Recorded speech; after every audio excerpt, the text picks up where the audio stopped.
अस्सलाम वालेकुम, welcome to my YouTube channel. My name is Amna and आज हम बात करेंगे कैरिंग एंगल के बारे में। अब यहाँ पे कैरिंग एंगल में आज हम डिस्कस करेंगे what is carrying angle, what is its significance, how it is measured and clinical relevance. Definition हम देखते हैं तो carrying angle is the angle form between the arm and the four arm. ये वो एंगल होती है जो कि हमारे आर्म एंड हमारे फोर आर्म के बीच में बन रही होती है। जब भी हम आर्म को एक्सटेंड करते हैं और पाम को फेस करते हैं फॉरवर्ड की डायरेक्शन में, तो हमें कैरिंग एंगल नजर आती है। यहाँ पे हम देख सकते हैं किस तरह से हमारे ह्यूमरस और हमारे फोर आर्म के बोन आपस में मिलके एक एंगल बना रहे हैं जिसको हम कह रहे हैं कैरिंग एंगल। अब यहाँ पे आर्म में कौन सी बोन्स आ रही है, हमारी ह्यूमरस, और हमारे फोरआर्म की बोन्स में हमारे रेडियस इन आ रही होती है। कैरिंग एंगल बहुत ज़रूरी होती है हमारी आर्म की प्रॉपर फंक्शनिंग के लिए, और ये हमारी हेल्प करती है जब भी हम ऑब्जेक्ट्स को कैरी कर रहे हो, तो वो प्रिवेंट करती है कि वो हमारे हिप्स या हमारे लेग्स को हिट ना करे एज वी वॉक, एंड हमें डे टू डे टास्क को एफिशिएंटली परफॉर्म करने में मदद देती है। कैरिंग एंगल देखें तो वुमेन्स में हमारी कैरिंग एंगल ज़्यादा होती है और हमारी कैरिंग एंगल मैन में कम होती है। क्यों? Because of broader pelvis in women and narrower pelvis in the man. Women's में पेल्विस हमारा ब्रॉड होता है और हमारे मैन में पेल्विस क्या होता है, हमारा नैरो होता है।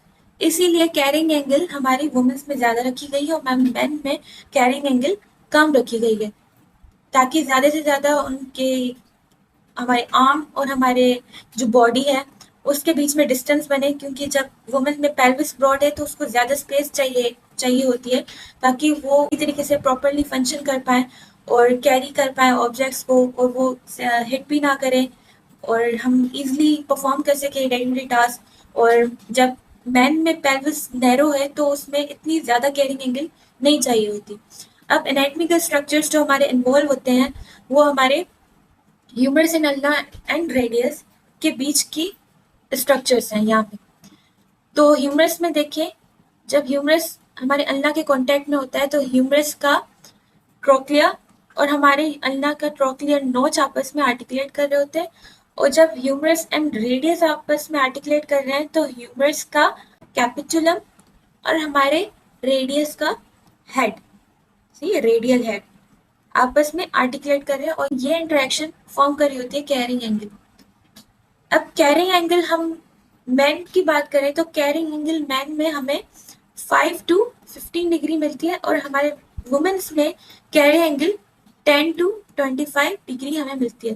अब क्लिनिकल रेलेवेंस की बात करें तो जब भी कैरिंग एंगल हमारे नॉर्मल रेंज से कम हो जाए तो उसको हम कहते हैं क्यूबाइटस वेरस। ये क्यूबाइटस वेरस, इसको हम गन स्टॉक डिफॉर्मिटी भी कहते हैं। इम्प्रॉपर हीलिंग हो रही होती है फ्रैक्चर की, तो वो उसकी यूनियन सही नहीं होती, उसकी इम्प्रॉपर हीलिंग होती है, तो इसी वजह से उसकी जो अपीयरेंस है वो गन की तरीके की आती है, और इसीलिए हम इसको कहते हैं गन स्टॉक डिफॉर्मिटी। दूसरी क्लिनिकल हमारी कैरिंग एंगल की है, जब हमारी कैरिंग एंगल हमारे नॉर्मल रेंज से ज़्यादा हो जाए तो उसको हम कहते हैं क्यूबाइटस वेल्गस। क्यूबाइटस वेल्गस हमारी तभी होती है जब फ्रैक्चर की मेल यूनियन हो या जब हमारे ग्रोथ प्लेट की इंजरीज हो जाए, तो हमें क्यूबाइटस वेल्गस हमें देखने को मिलती है। स्लाइड्स की तरफ चलते हैं तो ये हमारी कैरिंग एंगल मैंने बताई कि ह्यूमरस एंड फोरआर्म के बोन्स के बीच में एंगल बन रही होती है ताकि हम एफिशिएंटली वर्क कर पाएँ और हमारे आर्म प्रॉपरली फंक्शन कर पाएँ। एंड यहाँ पे हम देखें तो मैन में हमारी कैरिंग एंगल कम है और फीमेल में कैरिंग एंगल ज़्यादा है because of narrower pelvis and broader pelvis. यहाँ पे हम देखें क्लिनिकल हमारी कैरिंग एंगल की एबनॉर्मल कैरिंग एंगल कौन सी है, हमारी क्यूबाइटस वेरस एंड क्यूबाइटस वेल्गस। क्यूबाइटस वेरस में हमारी कैरिंग एंगल कम हो गई है और हमारी क्यूबाइटस वेल्गस में हमारी कैरिंग एंगल ज़्यादा हो जाती है। ये हमारी नॉर्मल कैरिंग एंगल है। क्यूबाइटस वेरस हम देखें तो यहाँ पे हम देख सकते हैं कि किस तरह से कैरिंग एंगल कम हो गई है, और ये हमारी गन स्टॉक डिफॉर्मिटी हम इसको कहते हैं, जो कि गन की तरीके की अपीयरेंस हमें देखने को मिलती है जब भी हमारे आर्म एक्सटेंडेड और पाम हमारे फेस कर रहे हो फॉरवर्ड।